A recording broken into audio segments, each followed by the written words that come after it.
Hello friends, तो कैसे हैं आप सभी का बहुत बहुत स्वागत है स्मार्टो सिस्टम्स में फिर से। तो चलिए आज का हमारा टॉपिक रहेगा दोस्तों, जैसे कि आपने पिछले लेक्चर में पढ़ा होगा गॉस लॉ के बारे में। तो गॉस लॉ से रिलेटेड हम कुछ एप्लीकेशंस ले लेते हैं। जैसे कि हमारे पास सबसे पहली एप्लीकेशन जो है वो दोस्तों वो है to calculate electric field due to infinite linear charge long wire. Infinite linear charge की वजह से हमें इलेक्ट्रिक फील्ड निकालना है, कितना आएगा। ठीक है, लीनियर चार्ज लॉन्ग वायर, एक बहुत बड़ी वायर है हमारे पास जिस पे क्या है इलेक्ट्रिक चार्ज लगा हुआ है, लीनियर चार्ज लगा हुआ है इन्फिनिटी तक। तो सबसे पहले हम एक डायग्राम बना लेते हैं। जैसे कि हमारे पास ये एक वायर हमारे पास, इसके ऊपर क्या है पॉजिटिव चार्ज ले लें आप या चाहे नेगेटिव ले लें, आंसर आपका सेम ही आएगा। इसके ऊपर हमने चार्ज डिस्ट्रीब्यूट कर दिया और ये प्लस इन्फिनिटी से माइनस इन्फिनिटी तक जा रही है। तो दोस्तों ये हमारे पास एक लॉन्ग स्ट्रेट वायर है। तो सबसे पहले हमें इसका एक गॉसियन सरफेस बनाना पड़ेगा, क्योंकि तभी हमारे पास क्या है गॉस लॉ लगेगा। गॉस थ्योरम की एप्लीकेशन है, तो गॉस थ्योरम तभी अप्लाई होगी जब हमें इसके ऊपर एक गॉसियन सरफेस बनाएंगे। तो सबसे पहले इसको गॉसियन सरफेस में कन्वर्ट करना होगा। और Gaussian surface electric field is same at every point. Electric field जो है हर जगह पे सेम रहता है गॉसियन सरफेस में। तो इसीलिए हमें क्या है एक सिलेंडर बनाना पड़ेगा। तो सबसे पहले हम इसमें एक सिलेंडर को कन्वर्ट कर लेते हैं। जैसे कि ये मेरे पास एक सिलेंडर है। ठीक है दोस्तों, ये हमने एक सिलेंडर बनाया। सपोज़ करो यहाँ से यहाँ तक का डिस्टेंस हमारे पास है r और ये पॉइंट मान लेता हूँ मैं P। इलेक्ट्रिक फील्ड हमारा इस साइड में है। ठीक है, काफ़ी सारी इलेक्ट्रिक फील्ड लाइंस पास हो रही हैं इसमें से, जैसे ये है काफ़ी सारी। ठीक है, ये तो जस्ट हमने एक एग्जांपल के लिए लिया। ये पॉइंट यहाँ से यहाँ तक है P। ठीक है, तो यहाँ से यहाँ तक का डिस्टेंस कितना हो जाएगा r। तो जब भी दोस्तों हमारे पास इस तरह का कोई भी केस आता है infinite linear charge, infinite charge का, तो हम चार्ज डेंसिटी की बात करते हैं। ठीक है, जैसे कि हमने पिछले क्वेश्चन में भी किए थे, जो पिछले लेक्चर हमने पढ़े, जो पिछले लेक्चर्स थे हमारे, उसमें मैंने इस चीज़ के बारे में आपको बताया था, चार्ज डेंसिटी के बारे में। क्योंकि चार्ज डेंसिटी का हम यूज़ क्यों करते हैं दोस्तों, सबसे पहले तो इसको जान लेते हैं कि चार्ज डेंसिटी ही क्यों ले रहे हैं हम यहाँ। चार्ज डेंसिटी हमारे पास होती है charge upon length. Charge density की बात इसलिए करते हैं दोस्तों क्योंकि आप नहीं बता सकते कि इस सारी स्ट्रेट वायर पे कितना चार्ज लग रहा है, कितना इलेक्ट्रिक फील्ड है। तो आप एक छोटा सा इतना सा स्पेस लेके अगर आप इस पे चार्ज डेंसिटी लगा दें, यानी कि कितना चार्ज है और कितनी लेंथ पे है, तो आप उसको फिक्स करके बता सकते हैं कि चार्ज पर यूनिट लेंथ कितना है। ये चीज़ आप काउंट करके बता सकते हैं, उसके बाद आप इसका यूज़ कर सकते हैं। ठीक है ना, तो आप छोटे छोटे जगह पे चार्ज डेंसिटी बता सकते हैं कि इस पे यहाँ पे चार्ज डेंसिटी इतनी है, यहाँ पे लेंथ इतनी है। अगर 1 सेंटीमीटर की लेंथ है तो इतनी चार्ज डेंसिटी है, 2 सेंटीमीटर लेंथ है तो इतनी है। तो इस तरह से आप काउंट कर सकते हैं। पर अगर इन्फिनिटी का केस है तो उसमें आप इन्फिनिटी केस में आपको पता ही नहीं है कि वायर कितनी लंबी है। ठीक है ना, तो उस केस में ये चीज़ मेजर करना बहुत मुश्किल हो जाता है। इसलिए हम चार्ज डेंसिटी का कॉन्सेप्ट लेते हैं यहाँ पे। ठीक है दोस्तों, तो चार्ज डेंसिटी हमारे पास क्या होता है, चार्ज अपॉन लेंथ, और इसको बेसिकली हम डिनोट करते हैं लैम्बडा से। तो lambda is equal to charge upon length. तो ये होगी हमारे पास चार्ज डेंसिटी। तो अप्लाई कर देते हैं दोस्तों, applying Gauss law. Gauss law को हमने अप्लाई किया तो फ्लक्स हमारे पास आ जाता है दोस्तों, क्लोज सरफेस है E dot ds is equal to total charge inside the circle upon total charge inside the body upon epsilon naught. इसको मान लेते हैं क्वेश्चन नंबर 1। यहाँ पे इनसाइड लिख लेते हैं इसके नीचे, क्योंकि ये इनसाइड है, आउटसाइड की हमने बात नहीं की अभी।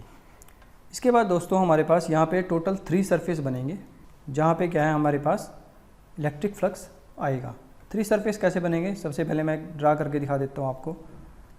ये मेरे पास है सिलेंडर, एक सरफेस ये है, एक सरफेस ये है, एक सरफेस हमारे पास क्या है दोस्तों, ये पूरा का पूरा आएगा। आप इसको इमेजिन करो कि ये बिल्कुल गोल है। जब ये गोल लगेगा आपको तो आप इसको कुछ इस टाइप से देखेंगे, ये ऐसे है। ठीक है ना, ये एक प्रकार से क्या है, एक पाइप के जरिए आप लगा सकते हैं इसको। एक पाइप है, ठीक है ना, बीच में से खाली है और ऊपर में एक खोल है। ऐसे आपने गोल पाइप देखा होगा, या कोई भी आप गोल चीज़ निकालें, इस तरह से आप इसको इमेजिन करें। तो इस पे हर जगह पे इलेक्ट्रिक फील्ड लगेगा, छोटे छोटे जगह पे भी। ठीक है ना, तो ये होगा हमारे पास तीसरा फेस, इसको हम फेस 3 मानते हैं। ये हो गया हमारे पास फेस 1, ये हो गया फेस 2 और ये हो गया फेस 3। और इलेक्ट्रिक फील्ड लाइन्स हमारे पास इसमें से ऐसे पास हो रही हैं। इसको एक बार ड्रा कर लेते हैं ऐसे करके, ठीक है। ये हो गया हमारे पास इलेक्ट्रिक फील्ड लाइन्स। इसको मैं रब कर देता हूँ यहाँ से। चलिए आगे चलते हैं।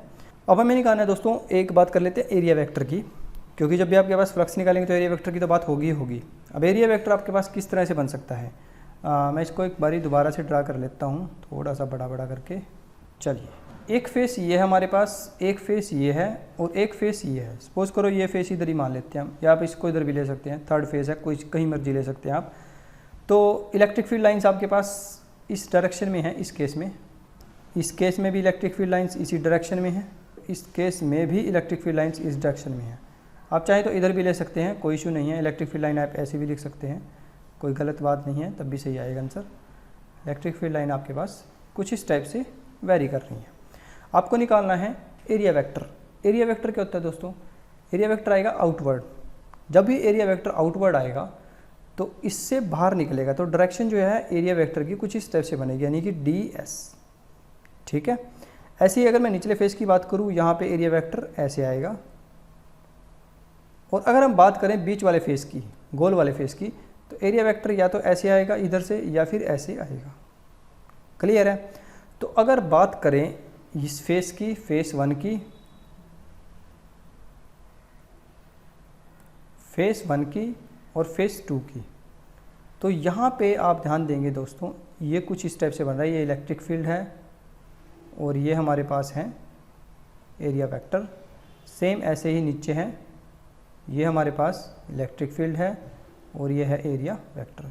तो यहाँ पे जो एंगल्स हैं दोस्तों वो 90 डिग्री के बन रहे हैं। तो यहाँ पे दोस्तों ये फर्स्ट केस और ये सेकंड केस जो है, दोनों के दोनों का जो एंगल है वो 90 डिग्री है। इस केस में इलेक्ट्रिक फ्लक्स आपका क्या आना चाहिए दोस्तों, इलेक्ट्रिक फ्लक्स आपका 0 आएगा। क्यों, क्योंकि cos 90 का होता है 0। वहीं अगर हम बात करें थर्ड फेस की, थर्ड फेस में क्या है, इलेक्ट्रिक फील्ड भी ऐसे ही है और एरिया वेक्टर भी ऐसे ही है। तो इस केस में जो थीटा है दोस्तों वो आपका 0 बनेगा। तो पहले मैंने निकाला फेस 1 पे, फेस 1 पे मेरे पास आया EDS cos 90, और फेस 2 पे मेरे पास ये तो 0 ही आ जाएगा।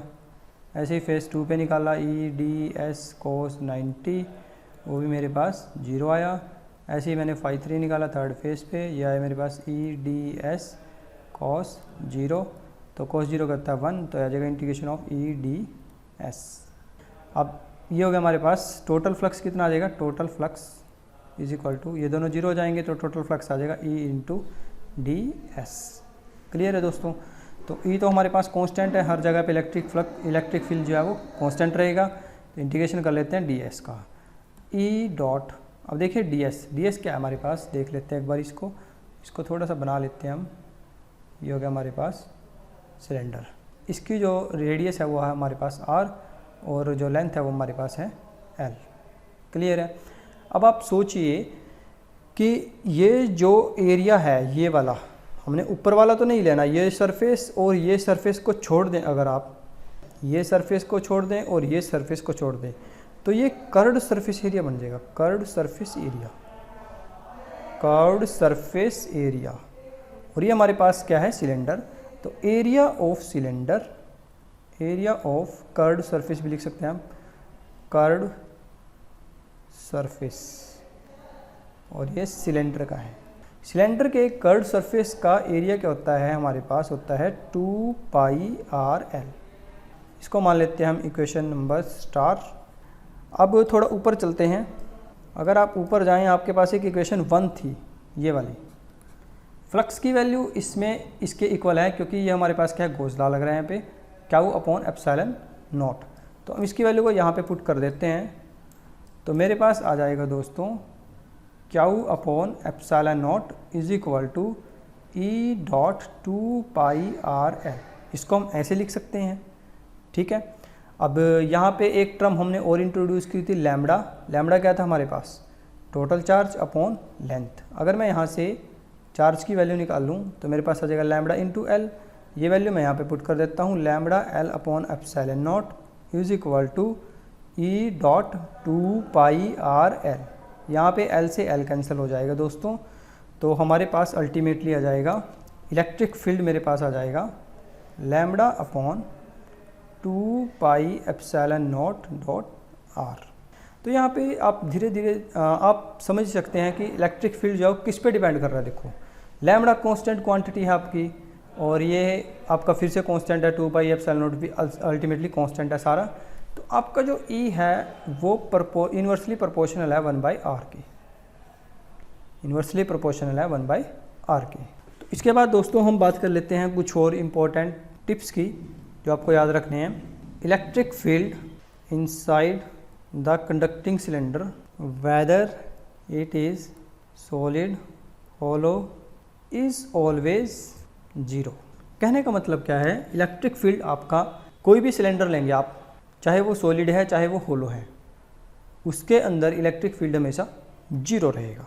और उसके अगर बाहर बात करें हम, electric field outside the cylinder, cylinder के बाहर कितना रहेगा इलेक्ट्रिक फील्ड, वो रहेगा sigma upon R upon epsilon naught dot R. इसके बारे में मैं थोड़ा सा बता देता हूँ आपको, ये है क्या चीज़ एक्चुअली में। यहाँ पे सिग्मा जो है आपके पास चार्ज पर यूनिट एरिया है, sigma is charge per unit area. और इसके अलावा हमारे पास एक आर है, एप्सिलॉन नॉट का आपको पता है, एक आर है, एक स्मॉल आर है।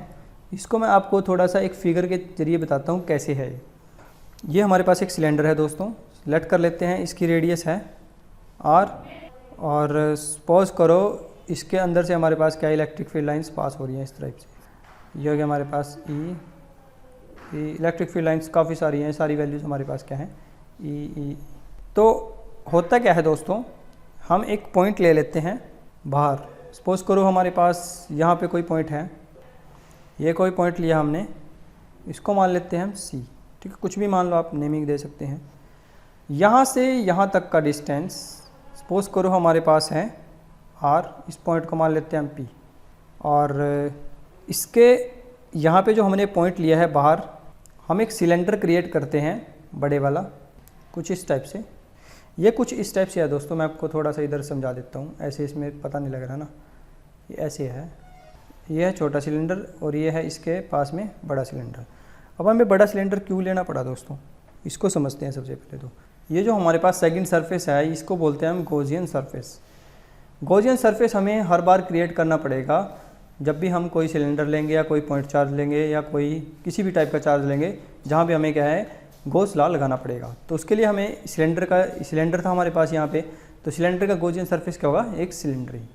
तो ये हो गया हमारे पास स्मॉल आर, यहाँ से यहाँ तक आप देख सकते हैं फिगर में, यहाँ से यहाँ तक हमारे पास है आर, और ये है कैपिटल आर रेडियस, और एप्सिलॉन नॉट और इसका आपको पता ही है सिग्मा का, ये है हमारे पास charge per unit area. Clear है। तो यहाँ तक दोस्तों ये हो गया हमारे पास एप्लीकेशंस ऑफ गॉस लॉ। तो आज की इस वीडियो में इतना ही दोस्तों, मिलते हैं नेक्स्ट वीडियो में, तब तक के लिए आप खुश रहिए, स्वस्थ रहिए, टेक केयर, बाय बाय।